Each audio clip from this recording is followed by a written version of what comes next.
Hello everyone, welcome to my channel. हम discuss कर रहे हैं object oriented programming using Java. Lecture 2 आज हमने स्टार्ट करना है और इसके अंदर इस वीडियो में जो टॉपिक्स हमने डिस्कस करने हैं वो है Java data types, class attributes, class methods, main methods, multiple methods, create multiple classes, how to create an objects and Java constructor. हम वीडियो स्टार्ट करते हैं। तो आज हमने डिस्कस करना है सबसे पहले डाटा टाइप्स क्या होती हैं। डाटा टाइप्स हमारे पास बेसिकली वही कॉमन डाटा टाइप्स हैं जो मोस्टली हर लैंग्वेज के अंदर जो है वो यूज़ की जाती हैं। तो जावा में भी सेम डाटा टाइप्स यूज़ की जाती हैं, जैसे कि इंटीजर है, इंटीजर स्टोर करवाने के लिए, होल नंबर स्टोर करवाने के लिए। अगर हमारे पास फ्लोट हैं तो पॉइंट्स वाली, फ्रैक्शंस वाली वैल्यू स्टोर करवाते हैं। इसी तरह शॉर्ट है, बाइट है, लॉन्ग है, डबल है, बूलियन है, characters etcetera. All type of data types are uses in Java. लेकिन जावा के अंदर बेसिकली डाटा टाइप्स को दो ग्रुप्स के अंदर जो है वो डिवाइड कर दिया जाता है। तो पहला जो ग्रुप होता है वो हमारे पास होता है प्रीएम्प्टिव डाटा टाइप्स का। Preemptive data types specify the type of a variable and the kind of values it can hold. Basically, preemptive data types ऐसी data types होती हैं जो कि specific type के variables लेती हैं और वो specific values को hold करती हैं। यानी ऐसी data types जो कि directly variables में values hold कर रही होती हैं वो preemptive data types हैं। जैसे integer है, इंटीजर टाइप का हम कोई वेरिएबल लेते हैं तो डायरेक्ट इंटीजर के अंदर वैल्यूज जो है वो हम स्टोर कर सकते हैं। दूसरी जो इसकी टाइप होती है वो होती है नॉन प्रीएम्प्टिव डाटा टाइप्स।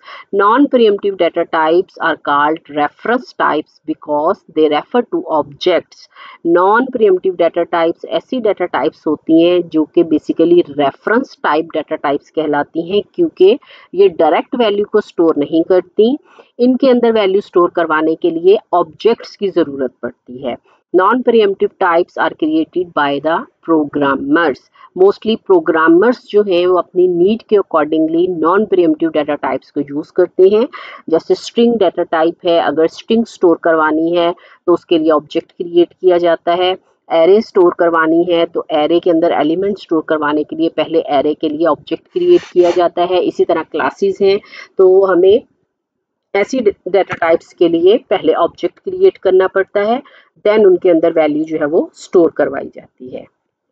अगर हम क्लास एट्रीब्यूट्स की बात करें तो एट्रीब्यूट्स जो होते हैं वो सिंपल लैंग्वेज में हम उनको वेरिएबल्स कहते हैं और वेरिएबल्स वो आइडेंटिफायर्स होते हैं जो कि डिफरेंट टाइप ऑफ वैल्यूज़ को स्टोर करवाने के लिए यूज़ हो रहे होते हैं। अब 3 टाइप ऑफ वेरिएबल्स होते हैं, लोकल वेरिएबल्स होते हैं, इंस्टेंस वेरिएबल होते हैं और स्टैटिक वेरिएबल्स होते हैं। Local variables declared inside a method or block and can only be accessed within that method or block. Local variables ऐसे variables जो कि किसी method के अंदर, किसी block के अंदर जो है वो define किए जाते हैं, declare किए जाते हैं और उसी block और उसी method के अंदर जो है उनको access किया जा सकता है, तो वो local variables होते हैं। Instance variable declare in a class but outside of any method. They are associated with an instance of the class. Basically ऐसे variables जो कि किसी class में declare किए जाते हैं rather than कि वो method में define किए जाएं। class में जब उनको define किया जाता है तो उनको assess करने के लिए object के साथ associate कर दिया जाता है ताकि उन वेरिएबल्स को असेस किया जा सके, तो उनको इंस्टेंस वेरिएबल्स कहा जाता है और ऑब्जेक्ट के थ्रू उनको असेस किया जाता है।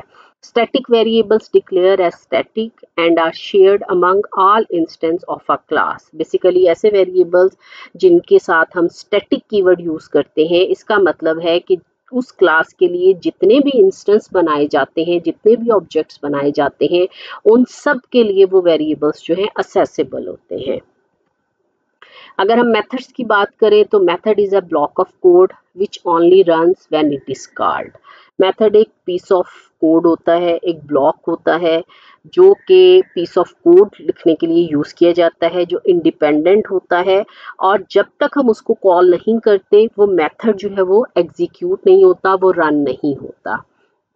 You can pass data non as parameters into a method.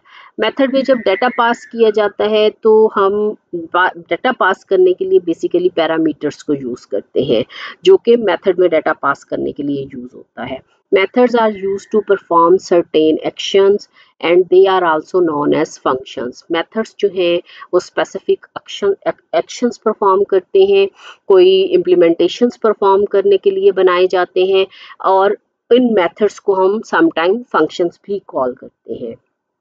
A method must be declared within a class. It is defined with the name of the method followed by parentheses.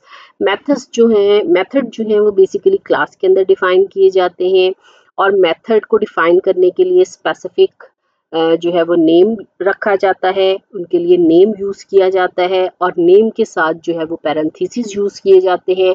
Parenthesis के अंदर जो है वो basically parameters pass किए जाते हैं ताकि method को जो है वो वैल्यूज़ या डाटा जो है वो पास किया जा सके।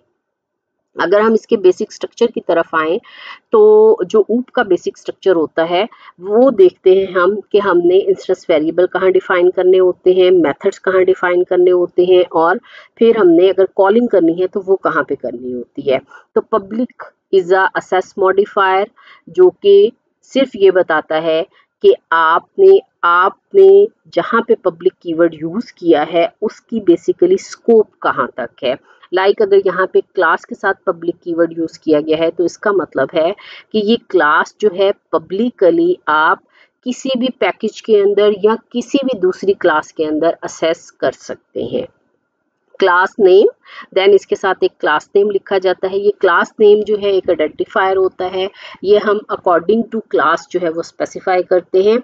और उसके बाद जो पब्लिक क्लास होती है, जावा में सिर्फ एक ही पब्लिक क्लास होती है जो उसकी मेन क्लास होती है, जिसके अंदर उसका मेन मेथड होता है, और फिर उसकी बॉडी स्टार्ट होती है तो कर्ली ब्रेसेस लगाए जाते हैं। कर्ली ब्रेसेस जो है उसके अंदर हम इंस्टेंस वेरिएबल्स, यानी चूंकि ये बेसिकली क्लास की बॉडी है तो इसके अंदर हम इंस्टेंस वेरिएबल डिफाइन कर सकते हैं, और हम इसके अंदर इंस्टेंस मेथड जो है वो डिफाइन कर सकते हैं। तो क्लास में जो इंस्टेंस वेरिएबल और इंस्टेंस मेथड्स होते हैं उन्हें हम क्लास मेंबर्स के तौर पे जो है वो कॉल करते हैं। अब क्लास के अंदर जो है वो हमेशा पब्लिक क्लास के अंदर जो है वो हमेशा मेन मेथड डिफाइन किया जाता है, जो कि एक एंट्री पॉइंट होता है किसी भी प्रोग्राम का। तो इसका जो सिंटैक्स होता है वो पब्लिक स्टैटिक वाइड मेन, और पैरेंथेसिस में इसमें एरे टाइप का एक ही पैरामीटर जो है वो पास किया जाता है, जो स्ट्रिंग टाइप के एलिमेंट्स जो है वो स्टोर करता है। ये सब इसके अंदर जो है वो कीवर्ड्स यूज होते हैं। और नेक्स्ट जो हमारा लेक्चर है पार्ट 2 का, उसके अंदर जो है वो हम इसको डिटेल से डिस्कस कर रहे हैं। तो फर्दर डिटेल के लिए आप जो है वो पार्ट 2 देख सकते हैं। देन इसकी बॉडी आती है, और मेन की बॉडी के अंदर बेसिकली हम अपना मेथड जो है वो कॉल कर रहे होते हैं। And thank you for watching. For remaining part, जो हमारे पास लेक्चर 2 के रिमेनिंग टॉपिक्स हैं उनको देखने के लिए आप लेक्चर 2 पार्ट 2 पे क्लिक करें, तो आप फर्दर जो है वो इसके पार्ट्स जो है वो देख सकते हैं।